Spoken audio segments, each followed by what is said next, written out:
Shalom à tous et à toutes. Alors bienvenue dans le Yalkut Yosef Online. On continue. On est dans le 3e chapitre du Yalkut Yosef et on parle des toilettes. On est la lacha chet, la 8e. Ayose le nokvav salinok sniout les bêtes akise. C'est écrit dans Shulchan Aruch. On doit se conduire avec pudeur dans les toilettes. Vitzamsam begilou, on doit essayer de découvrir au minimum ce qu'il y a besoin, pas plus.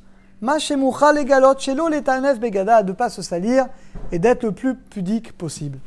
Afalpi d'amrou bagmara, bien que la Gemara a dit qu'il ne faut pas découvrir plus d'un tefar. Un tefar c'est 10 cm. Mais les Fana avaient devant le double, donc 20 cm. Bisman azé, aujourd'hui c'est différent. Chez Bata Akisot, chez Lanou, Yeshbem Mechitza Vedelet Goura. À l'époque c'était terrible. À l'époque, les gens faisaient ça souvent dans les champs. Aujourd'hui on a des toilettes qui sont fermées, qui sont pudiques, personne ne peut nous voir. Donc donc aujourd'hui on n'a plus besoin de faire attention à ces mesures qui ont été données. Mikol Makom. Igalé rak machemoucham, on doit dévoiler que ce qui est obligé. Visé alinok betsniout, gambalalam, bem la nuit, on doit être pudique.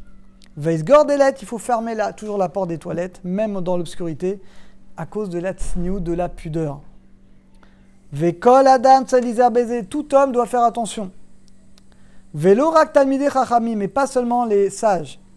Aflatalat meraglaim, même quand quelqu'un il va faire que des petits besoins, il doit être pudique. Afilou michamat shemechapes makom tsanoua, même s'il cherche un endroit pudique, tzalachot atzmo, il faut attendre un peu. En lachouch, il n'y a pas d'interdit de bal teshaketu gadol kavod abriot. Ça veut dire que c'est vrai qu'il y a un interdit de se retenir, mais en même temps, il faut trouver le plus rapidement possible un endroit qui est adéquat pour pouvoir aller aux toilettes. Ar imesha re'ara, mais s'il y a une mauvaise odeur, vekaché meod la socham torkav, et la personne elle est obligée d'ouvrir un peu la porte tellement ça sent mauvais. On peut être mékel si on est sûr que personne ne va nous voir. Vegam katan baravana, et même un enfant, on doit l'habituer à se conduire avec propreté. Chez l'eau, les daber, et ne pas parler aux toilettes. Les amis, Hachem, il a créé le monde par la parole. On voit plein de gens qui se permettent de parler aux toilettes, ils parlent à oui. Non, quand on est aux toilettes, on ne doit pas parler, ce n'est pas pudique. Tête. Animsa bebet akise, celui qui se trouve aux toilettes. Elle, on les daber, voilà, il ne doit pas parler avec son ami qu'à l'extérieur des toilettes. Ou la chive, ou de répondre des fois, tu as quelqu'un aux toilettes, tu l'entends parler au téléphone. Ça se fait pas, c'est pas respectueux. Ou chardibourim, mikol makom, cependant. A chômé à kol, quelqu'un qui entend son téléphone sonner. Vesh lo safek imoinyan, peut-être il va perdre de l'argent. Ou une maladie, c'est un médecin, c'est urgent. Il doit répondre à ce coup de fil de manière urgente, sinon il risque de perdre l'argent ou de perdre un coup de fil qui est très urgent. Nira mekel, alors celui qui répond, il a sur quoi s'appuyer, c'est pas super. Mais si on n'a pas le choix, on pourra répondre. Arikatser, mais tu vas raccourcir au maximum, Atkama Shachar, au maximum que tu peux. Ava, Belozo, en les daber, mais sinon, il ne faut pas parler aux toilettes du tout. Afilou en sham et la benabait, même si c'est que les gens de la maison. Insa les daber benyan sham, mais si tu parles pour les toilettes, par exemple de demander de l'eau, de demander des lingettes, moutard, dans ce cas-là, tu as le droit parce que c'est pour les toilettes. Allez, Yud. Neymar Batora, il a dit dans la Torah, Kadosh, ton camp doit être saint. L'efika Asur l'Areb et Divrei Torah Bebet Akise. Attention les amis, on ne peut pas penser à la Torah quand tu es aux toilettes. Et le Yitzhara, il va faire que comme partage. Juste quand tu es aux toilettes, il va te faire penser à ton étude, à la prière. C'est Asur. Comment tu peux entrer la Gdusha de la Torah dans un endroit qui est impur? C'est Asur. Kosh Eken d'Asur les Daber, évidemment, à plus forte raison, on ne peut pas parler d'Divrei Torah. Olomar Sham Dvarim, ou de dire des choses de Gdusha. Afilou, même dans un langage qui n'est pas le Lashon HaKodesh, comme en français. Velachen. Bioto bebet akise, quand tu es dans les toilettes. Tov shirab asakav, tu peux réfléchir à ton business, à l'argent. Shilo avo ilderour, tu peux penser à des choses. Il y en a qui lisent des revues de science, des BD. En tout cas, quelque chose pour faire que tu ne vas pas penser à la Torah. Vechen yachol hayen, tu peux regarder dans un journal religieux où il n'y a pas de Divrei Torah du tout. Ou be Shabbat shesh mitzvah. Maintenant, Shabbat, tu n'as pas le droit de penser à l'argent. Et Rabbi Dvarim Iflaim, tu peux voir des choses, par exemple, sur les planètes, la géographie, la biologie. Tu peux voir des livres de sciences comme ça. Il n'y a pas de problème. On est maintenant à la lacha Yud Aleph. Yesh lizer kasha bonim bait hadash. On doit faire attention quand on construit une maison. Ou bonim bet kise, on construit des toilettes. Yesh livnoto rachok. On doit les construire loin. Micheder, de la chambre où on dort, et surtout de l'endroit où on étudie la Torah. En général, soit un bureau, soit dans le salon, tu étudies la Torah. Alors en général, c'est bon. Mais il ne faut pas que la pièce où tu étudies la Torah soit collée aux toilettes. En plus, tu entends des bruits, c'est pas très kavod. Et il ne faut pas qu'il y ait de mauvaise odeur. Donc en gros, tu étudies la Torah loin des toilettes. Vegam kedesho ishma divrei Torah. Il ne faut pas écouter des paroles de Torah. Bête au trou quand tu es aux toilettes. Kol sheken keshebonim, à plus forte raison, quand on construit des toilettes dans un beth midrash, il faut éloigner au maximum les toilettes de la synagogue. En général, c'est à l'extérieur de la synagogue, dans un coin. Kedesh hashouim, pour que ceux qui sont aux toilettes, ils n'entendent pas le kaddish, l'akdoucha, sinon c'est un problème. C'est pas respectueux. Omnam, cependant, imira davar, si tu es aux toilettes et t'as entendu, mutar likanes et betaki, qui sait, donc on a quand même le droit d'aller aux toilettes, parce que c'est honnête, c'est un cas de force majeure. Ach yassir dato, mais tu enlèveras ta tête de ce que tu entends. Kegod et deyarshov, tu penseras à des choses chol. Veakpi tami shelo reach, et tu feras attention qu'il n'y ait pas de mauvaise odeur qui rentre dans la synagogue. En tournez la page, on est la lacha Yudbet 12.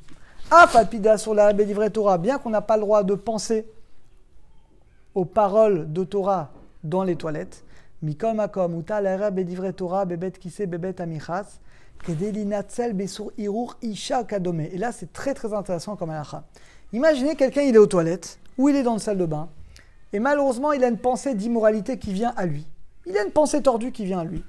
Alors là, il a le droit de penser une parole de Torah pour le sortir de cette faute. On ne peut pas penser à la Torah dans une salle de bain où il y a des toilettes ou dans des toilettes. Mais si c'est pour m'éviter de faire une faute, j'ai le droit. Shirou bedivrei Torah bemakom etunaf, parce que l'interdit de penser à la Torah dans un endroit sale, c'est un interdit des rabanan.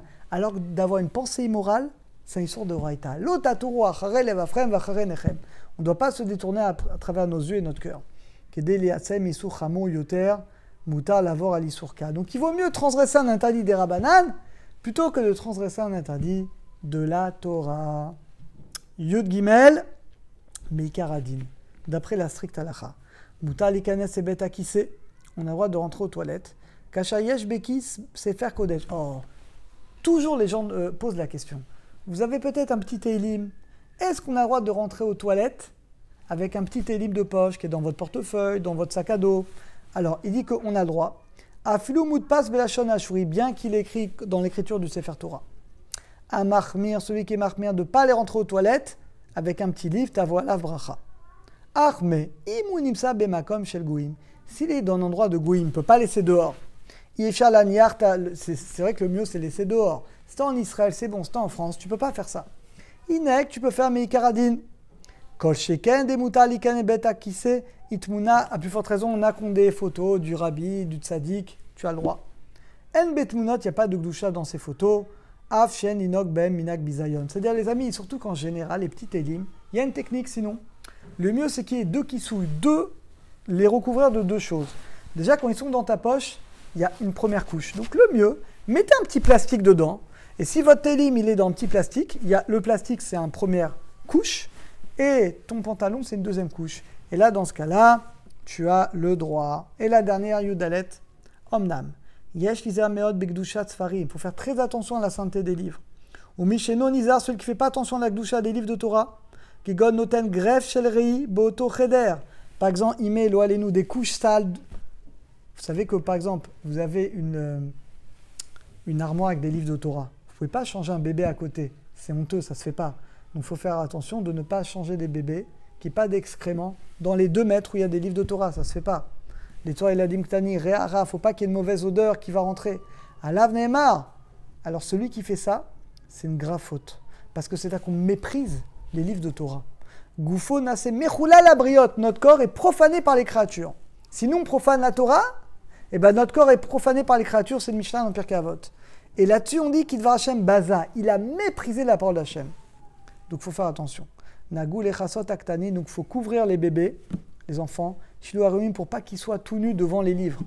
Les or aner shel Shabbat mishum, pareil, devant les bougies de Shabbat, tu vas pas changer un enfant.